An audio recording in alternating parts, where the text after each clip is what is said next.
Class. Welcome back बच्चों। लो प्यारे बच्चों, स्टार्ट कर रहे हैं नया लेक्चर। बेटा चर्चा शुरू कर रहे हैं एक नए टॉपिक से। कल हमने एक टॉपिक स्टार्ट किया था लीडरशिप। बेटा quality of a good leader और लीडरशिप स्टाइल, दो टॉपिक थे, दोनों कल ही खत्म कर दिए थे। कुछ पूछते हैं, कोई परेशानी है तो पूछ सकते हो उसमें। कोई क्वालिटी मुझे रिपीट करनी है, मैंने कहा था मैं रिवाइज करा दूंगा। किसी का कोई प्रॉब्लम है तो मैं रिवीजन शुरू करूँ, वरना बेटा आगे बढ़ते हैं।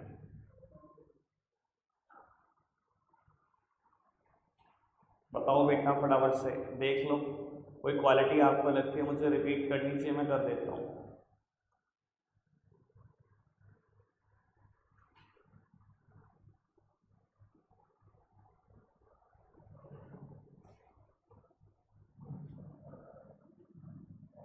चलो ठीक है फिर सामने देखो। अब मैं एक नया टॉपिक स्टार्ट कर रहा हूँ, मोटिवेशन। 2.5 लेक्चर के लगभग ये लेगा, आज का लेक्चर, कल का लेक्चर और तीसरा लेक्चर का कुछ पोर्शन। ठीक है ना। उसी लेक्चर में बेटा मैं खत्म कर दूंगा पूरा चैप्टर, यानी कि अब टोटल यहाँ से 3 लेक्चर लगने चाहिए, आज का लेक्चर और 2 और। डायरेक्टिंग खत्म हो जाना चाहिए, फिर केस स्टडीज देख लेंगे। ठीक है ना जी। तो उसके बाद मेरे पास छोटे छोटे चैप्टर बचते हैं 2-3, और एक बड़ा चैप्टर बचता है फाइनेंशियल मैनेजमेंट। टारगेट अपना वही है, 30 सितंबर खत्म कर देना है पूरा सिलेबस, तो कर ही देना है। चलो खैर बाबू, सामने देखेंगे सब। कल मैंने मोटिवेशन का ना आपको बेस बताया था, आज आपको फील होगा जो मैंने कल बात बताई थी बिल्कुल सेम थी। जब मैं quality of a good leader करा रहा था तो एक हेडिंग आई थी मोटिवेशन स्किल्स, वहाँ मैंने बेस बताया था आपको। सामने देखना बेटा। बाबू 3 टर्म है जिनको मुझे डिफाइन करना है, मोटिव, मोटिवेशन और मोटिवेटर। बेटा अपनी जनरल सेंस मत चलाना, जनरल सेंस का रायता हो जाएगा यहाँ, सिर्फ 5 मिनट के अंदर अंदर। ठीक है जी। बेटा मोटिव क्या होता है?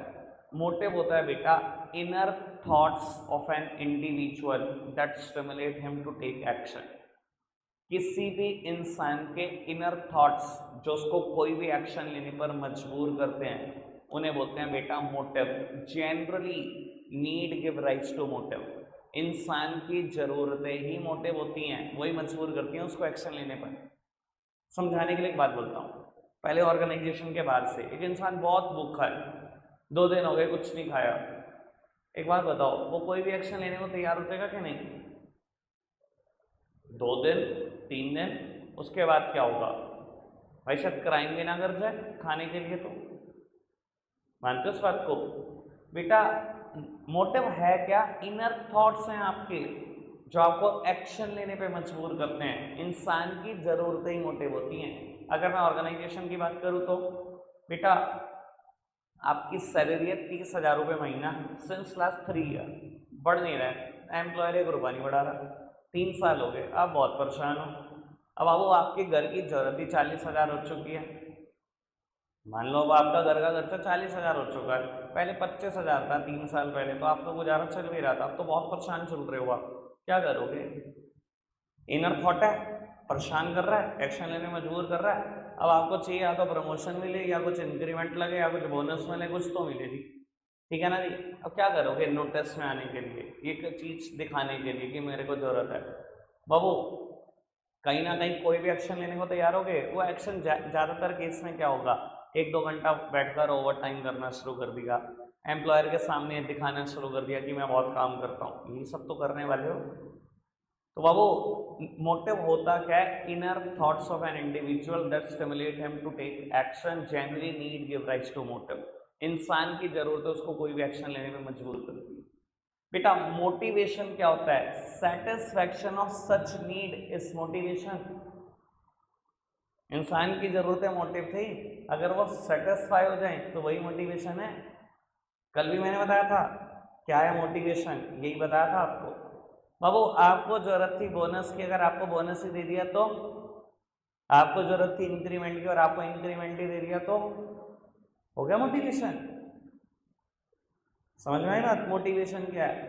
वो जरूरत जिसकी वजह से आप बहुत ज्यादा एक्शन लेने को तैयार थे, कुछ भी करने को तैयार थे, अगर वही जरूरत सेटिस्फाई हो जाए तो यही तो मोटिवेशन है। और क्या मोटिवेशन? समझ में आई बात? कोई दिक्कत, कोई परेशानी तो नहीं? बाबू थर्ड वन इज मोटिवेटर। ये कौन होता है? संदीप महेश्वरी। बेटा मोटिवेटर का मतलब बिजनेस स्टडीज में किसी इंसान से नहीं है। मोटिवेटर कोई इंसान नहीं होता as per business studies. Motivator होता है वो टेक्निक जिसका इस्तेमाल करके आपको मोटिवेशन दिया गया। वो टेक्निक में be increment, maybe bonus, maybe promotion.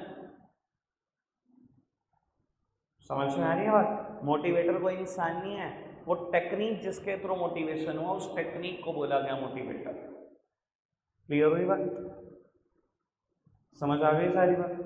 तीनों चीजें क्लियर है? मोटिव क्या, मोटिवेशन क्या, मोटिवेटर क्या? पक्का?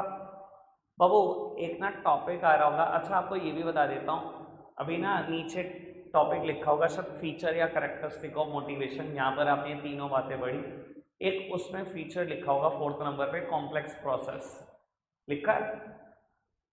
बेटा मोटिवेशन को ना हमेशा से एक कॉम्प्लेक्स प्रोसेस बोला गया, पता है क्यों? क्योंकि बेटा मोटिवेशन करना आसान नहीं है।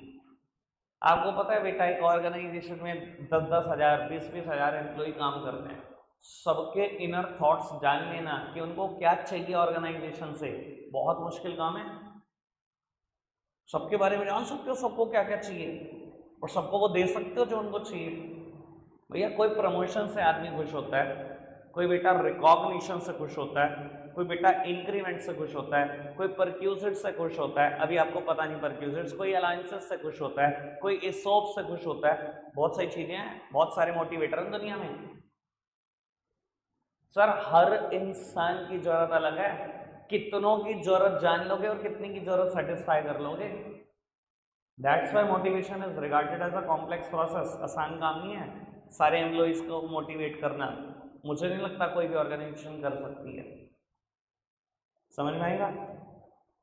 बढ़ाएं आपको आगे। बाबू एक टॉपिक आ रहा होगा बहुत छोटा सा, मोटिवेशन प्रोसेस। ये प्लानिंग प्रोसेस स्टाफिंग प्रोसेस जैसा नहीं है, ठीक है ना? बहुत छोटा सा टॉपिक लिखा है मोटिवेशन प्रोसेस। दिख गया आपको कहाँ पर है टॉपिक? अभी बातें करो आप, मैं एक दो बातें लिख दूँ, ठीक है?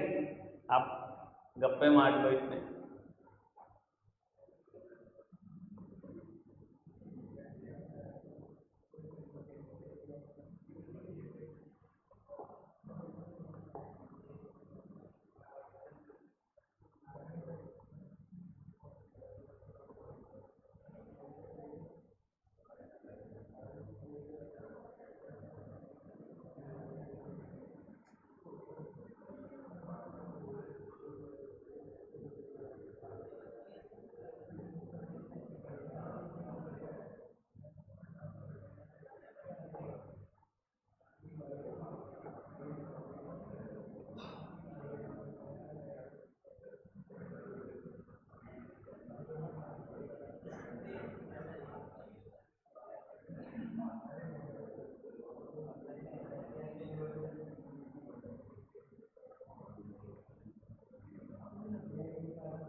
चलो बेटा सामने देखते हैं ना।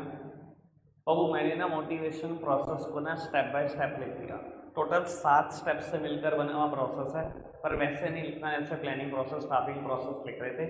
बाबू आपको पैराग्राफ फॉर्म में ये 7 बातें लिखनी है और आपका मोटिवेशन प्रोसेस पूरा हो जाएगा। सामने देखना, एक ही एग्जाम्पल दूंगा जिससे सारी चीज़ें क्लैरिफाई हो जाएंगी, दूसरे की कभी जरूरत नहीं पड़ेगी।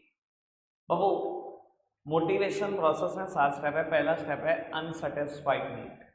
बेटा दुनिया में आए हो तो ऐसा तो हो नहीं सकता कि दुनिया में जितनी भी आपकी जरूरत है सारी सेटिस्फाई होगी, ठीक है ना कोई तो अनसेटिस्फाइड नीड होगी। और आपकी एज में अनसेटिस्फाइड नीड या तो मोबाइल फ़ोन होती है, या बाइक 2 व्हीलर होता है, या 4 व्हीलर होता है। जिनके पास मोबाइल फ़ोन है उनको 2 व्हीलर की चाहत, जिनके पास 2 व्हीलर है उनको 4 व्हीलर की चाहत, जिनके पास 4 व्हीलर है तो 7 सीटर चाहिए। फोर व्हीलर ही चाहिए, बहुत अच्छा चाहिए, लग्जरी चाहिए, थार चाहिए, ब्ला ब्ला ब्ला ब्ला ब्ला, ऐसा कुछ है बाबू।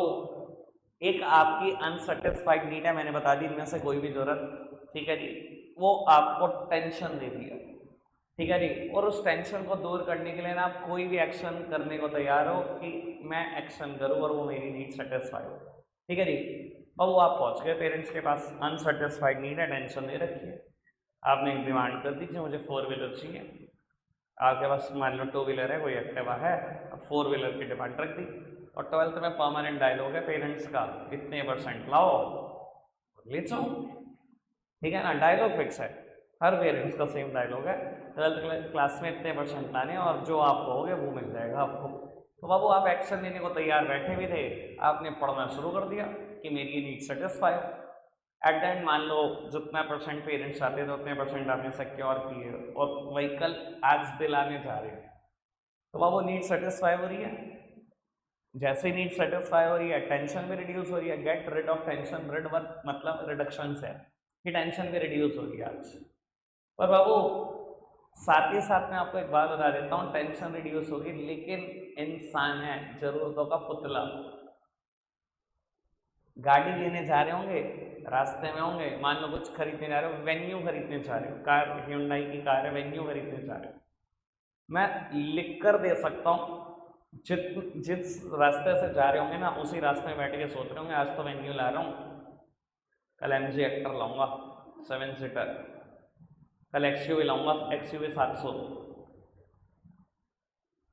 तो सर एक जरूरत पूरी होती नहीं हमारी कि हम एक अगली जरूरत को डिटरमाइन कर लेते हैं पहले से दिमाग में, ठीक है ना, एक पूरी नहीं होगी दूसरी पहले तैयार खड़ी है, दूसरी पूरी होगी तीसरी तैयार खड़ी है, ठीक है ना। मुझे लगता है जरूरतें तब खत्म होती है जब चिता में लेटा होता है आदमी, उससे पहले तो जरूरतें ही जरूरतें हैं, सीधी सी बात, ठीक है ना। बड़े रेयर आदमी हैं जिनकी कोई ज़रूरत नहीं है, ठीक है ना, और सच मायने में वो इंसान ही नहीं है जिनकी ज़रूरत नहीं है, वो उनकी कैटेगरी महापुरुषों बन गया जिनकी ज़रूरत नहीं है। कई आदमी बेटा अपनी पूरी ज़िंदगी बिता देते हैं सिर्फ 2 रोटियां 4 रोटियां एक दिन की खाते हैं और सिर्फ 2 जोड़ी कपड़े में पूरी ज़िंदगी बिता देते हैं, ऐसे भी लोग हैं। अब वो कैटेगरी नहीं है इंसानों की, वो तो महापुरुषों की कैटेगरी का है, हम नहीं आते उस कैटेगरी में, छोड़ दो, नॉर्मल इंसान की बात करते हैं बाबू। क्योंकि एक नीड सेटिस्फाई होने के बाद दूसरी तैयार खड़ी और दूसरी के बाद तीसरी तैयार खड़ी, that's why motivation process is regarded as continuous. Motivation process हमेशा एक कॉन्टिन्यूस प्रोसेस है। और आपके लिए सहूलियत की बात यह है, जब से मैं आपको स्टाफिंग प्रोसेस पढ़ा रहा हूँ तब से मैं एक बात बोल रहा हूँ कि बेटा आपके कोर्स में जितना कुछ है सब कॉन्टिन्यूस है, आपको बोलने जैसी कोई चीज़ ही नहीं है, जितने प्रोसेस आपके कोर्स में सब कॉन्टिन्यूस हैं, कुछ याद नहीं रखना, स्पेशली कुछ भूलने लायक चीज नहीं। क्लियर है बात, समझ में आ गया। मोटिवेशन प्रोसेस एक ही एग्जांपल दिया, मुझे लगता है उससे सब कुछ चीजें क्लियर हो गई। आगे बढ़ाते हैं बात, इसको तो पढ़वाना भी नहीं मैंने, कुछ है ही नहीं यार इसमें, पढ़वाऊँ क्या बाबू। एक टॉपिक होगा Maslow need hierarchical theory, topic देखो बेटा नोट्स में, Maslow need hierarchical theory, page number 66, page number exactly 60, page number 60 पर देखो बेटा, मैस्लो नीड हायरार्किकल थ्योरी। मेरी तरफ देखना बेटा, एक पर्सन हुए हैं अब्राहम मैस्लो, इन्होंने ना बेटा इंसान की ज़रूरतों को एक हायरार्की में, एक चेन में पिरोने का काम किया। इन्होंने बताया कि इंसान की ज़रूरतें ना एक पर्टिकुलर हायरार्की में ही चलती हैं, पर्टिकुलर चेन है उसी में चलती हैं हमेशा, ठीक है जी। वो कितने सही हैं कितने गलत हैं ये तो अब बाद में हम डिसाइड करेंगे, ठीक है ना जी। लेकिन बाबू इन्होंने जो थ्योरी दी बड़ी फेमस है, वो नाम है Maslow need hierarchical theory. Hierarchy का मतलब सब समझते हैं चेन होता है बेटा। तो बाबू क्या है ये इंसान की जरूरतें और किस सीक्वेंस में चलती है पढ़ते हैं। बाबू पहली जरूरत लिखी गई है बेसिक फिजियोलॉजिकल नीड, आंखें खोल के देखना, आधे से ज़्यादा बच्चे से साइकोलॉजिकल पढ़ते हैं 12th क्लास में आने के बाद, ठीक है जी। और मुझे पक्का पता है जब आपने देखा होगा तो पहले साइकोलॉजिकल ही पढ़ा होगा, ठीक है जी, इतना मैं भी जानता हूँ यार, बहुत पढ़ा लिया मैंने, ठीक है जी। बेसिक फिजियोलॉजिकल नीड बेटा, बेसिक फिजियोलॉजिकल नीड ये क्या कहता है, देखो प्लीज सामने देखो बाबू। आज आपने ऑर्गेनाइजेशन में ज्वाइन करा, वेरी फर्स्ट डे आज आपका बाबू, ज्वाइन करा है आपने लोअर लेवल पे किसी पोस्ट पे, एज अ फॉरमैन ज्वाइन करा या एज अ सुपरवाइजर ज्वाइन करा। अच्छा एक बात बताओ, पहले दिन कौन कहता है कि मैं इस ऑर्गेनाइजेशन का सीईओ बनूंगा? ऑब्वियसली कोई नहीं। आप पता है पहले दिन क्या उम्मीद करते हो? पहले दिन उम्मीद करते हो कि बस मुझे इतना पे मिलता रहे कि मेरी बेसिक नीड्स पूरी होती रहे। वो बेसिक नीड वही है जो आप पढ़ते हो, food, shelter, clothing, education and medical facility of the family. ठीक है ना, यही बेसिक जरूरत है। शुरू में आप चाहते हो बस इतनी पे मिलती रहे कि मेरे ये खर्चा उठ जाए, फिर तो बस ठीक है, फिर तो मैं राजा हूँ। ठीक है ना, और राजा तो अगले दिन राजा की एक नई डिमांड होगी, टेंशन है लो। तो बाबू जब ये ज़रूरतें पूरी होती रहेंगी ना रेगुलर बेसिस पे, फिर आप पहुंचोगे दूसरे नंबर पे हायरार्की में, दूसरे चेन के दूसरे स्टेप पर आते हैं, safety and security need. Basic ज़रूरतें पूरी होने के बाद सेफ्टी और सिक्योरिटी की याद आ जाती है। अभी किस सेफ्टी और सिक्योरिटी की बात है समझना। बाबू मैं अपनी भाषा में कुछ बता देता हूँ, अगर मेरी भाषा याद रहेगी तो ये टॉपिक कभी भूलोगे। बाबू मैं बेसिक फिजियोलॉजिकल नीड को पता क्या बोलता हूँ अपनी भाषा में? एक बार आपका प्रेजेंट सेव हो गया ना पैसों से, फिर याद आएगी फ्यूचर की, फिर चाहोगे फ्यूचर भी सेफ हो जाए बस। मानते हो आदमी ऐसा ही सोचता है। एक बार मान लो घर का खर्चा 30,000 है, 40,000 मिल रहा है, मिल रहा है, मिल रहा है, रेगुलर मिल रहा है, पता है ये तो चल ही रहा है। अब सोचो फ्यूचर में क्या होगा, जब मैं रिटायर हो जाऊंगा तो क्या होगा, कोई बीमारी होगी तो क्या होगा, फिर फ्यूचर की याद आने लगती है। यही है सेफ्टी एंड सिक्योरिटी। बेटा ये तीन तरीके की सेफ्टी की बात करता है, फिजिकल सेफ्टी, एक सोशल सेफ्टी, और एक होगा शायद इकोनॉमिक सेफ्टी। इधर देखना प्लीज मेक बेटा, फिजिकल सेफ्टी, सोशल सेफ्टी और इकोनॉमिक सेफ्टी। पहले फिजिकल सेफ्टी की बात कर।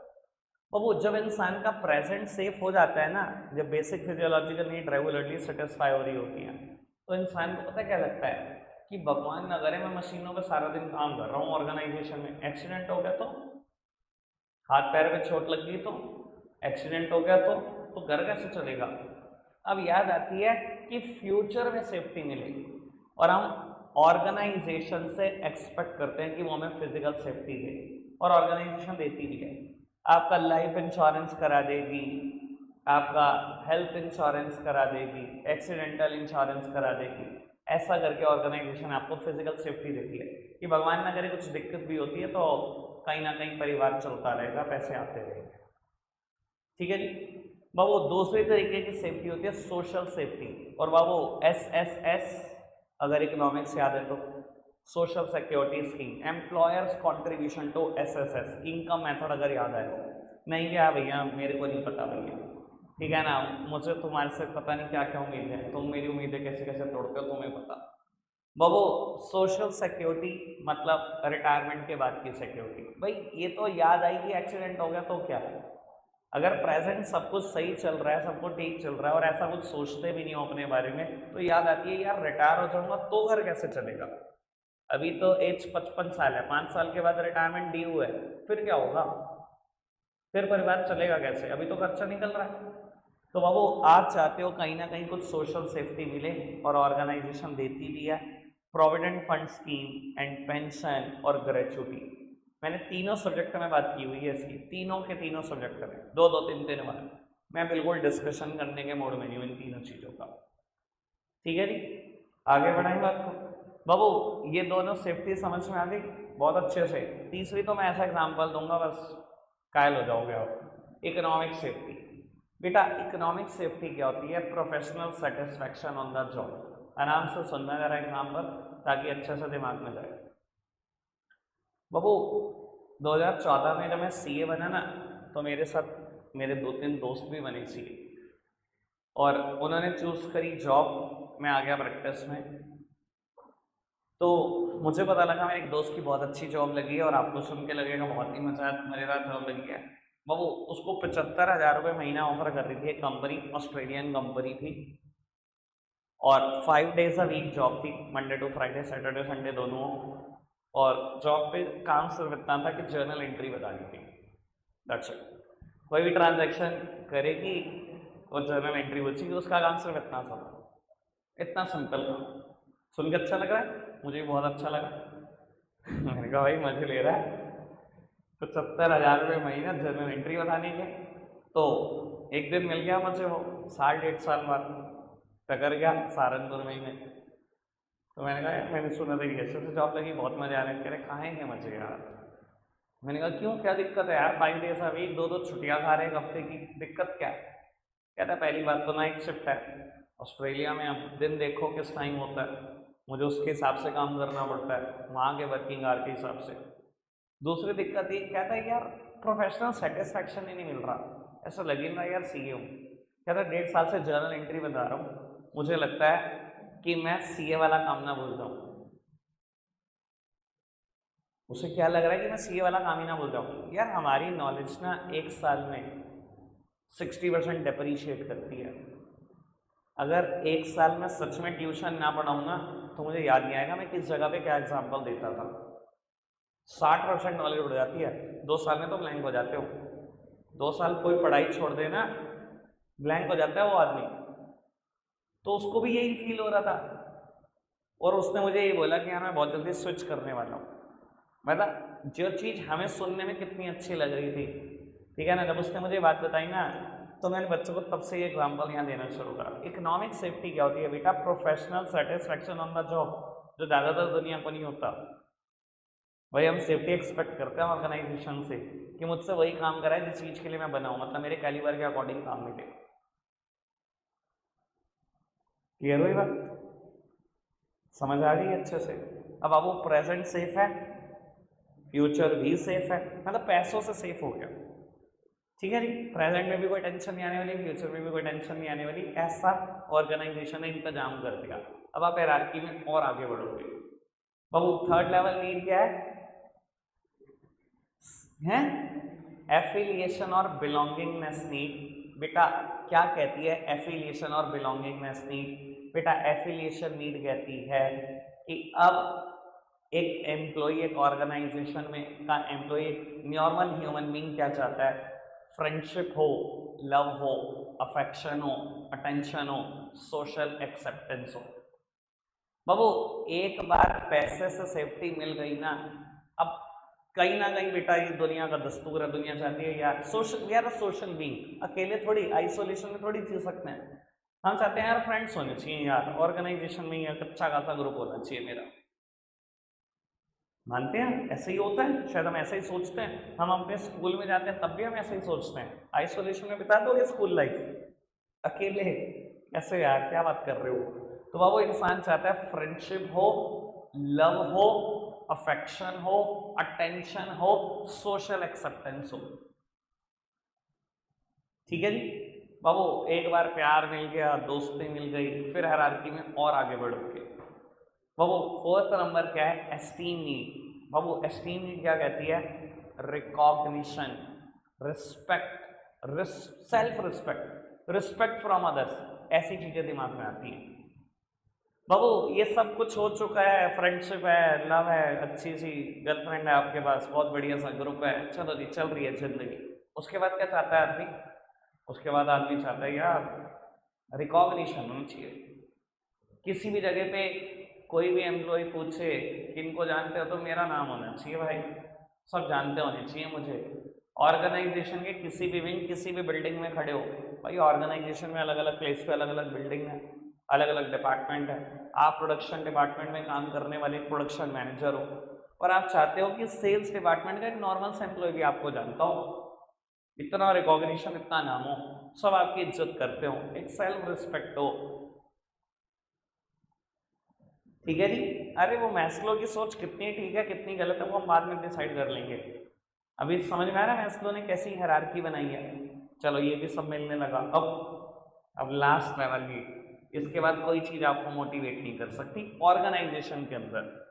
बाबू लास्ट लेवल नीड है सेल्फ एक्चुअलाइजेशन नीड। पता है सेल्फ एक्चुअलाइजेशन नीड क्या होती है? बाबू ये हाईएस्ट लेवल नीड है इन द हायरार्की। इसके बाद कोई चीज नहीं बनी जो ऑर्गेनाइजेशन के अंदर आपको मोटिवेट कर दे। और ये पता कब सेटिस्फाई होती है? आप ऑर्गेनाइजेशन में जब आए होते हो तो सबसे पहले इंसान पता क्या सोचता है? हाईएस्ट लेवल पे क्या है इस ऑर्गेनाइजेशन के अंदर, या मेरा कैलिबर कहाँ तक जा सकता है, मुझे कहाँ तक लेके जा सकता है। अगर वही बन जाओ बस इसके बाद कुछ नहीं बचा। मान लो आपने सपना लिया था मैं CEO एंड MD बनूंगा ऑर्गेनाइजेशन का, बन गए, बस अब बता दो क्या मोटिवेट कर देगा? ऑर्गेनाइजेशन के अंदर कुछ नहीं बचा, अब तो स्विच करो किसी और ऑर्गेनाइजेशन में जाओ तो कुछ होगा, वरना कुछ नहीं होगा। समझ में आई बात? अगर एक बार CEO MD बन गए, सब कुछ मिल गया। अब आपको ये बताओ पिछली कौन सी जरूरत नहीं सेटिस्फाई आपकी? कौन नहीं जानता? अब आपको रिकॉग्निशन भी है, इतने बड़े ओहदे पे बैठे हो, लव अफेक्शन अटेंशन तो वैसे ही है, ठीक है ना भी होता हो, लोगों को प्यार हो जाए आपको, भाई जिसकी सैलरी 20 लाख रुपए महीना होगी, प्यार किसको नहीं होगा? ठीक है ना, वो तो जबरदस्ती हो जाती है चीजें। समझ में आ रही है बेटा बात? क्लियर है? पांचों समझ में आई जरूरतें, basic physiological, then safety security, affiliation, belongingness, esteem need और सेल्फ एक्चुअलाइजेशन। ठीक है, टॉपिक बहुत प्यारा है बेटा, पेपर में आता है, काफी बार आता है बाबू। इस टॉपिक को समझने के लिए ना लेकिन 4 असम्पशन भी ली मैस्लो ने बेटा। अगर पेपर में खुदा ना खास्ता कभी नीड्स ना आए तो समझ लेना टपके गई असम्पशन। ठीक है जी, पहली असम्पशन की हेडिंग मुझे ठीक करानी है, वो गलत है बाबू। पहली असम्पशन की हेडिंग कर लो, need are the basis to any human behaviour. Heading काट लो, need are the basis to human behaviour, बस इतना लिख लो। Need are the basis of human behavior।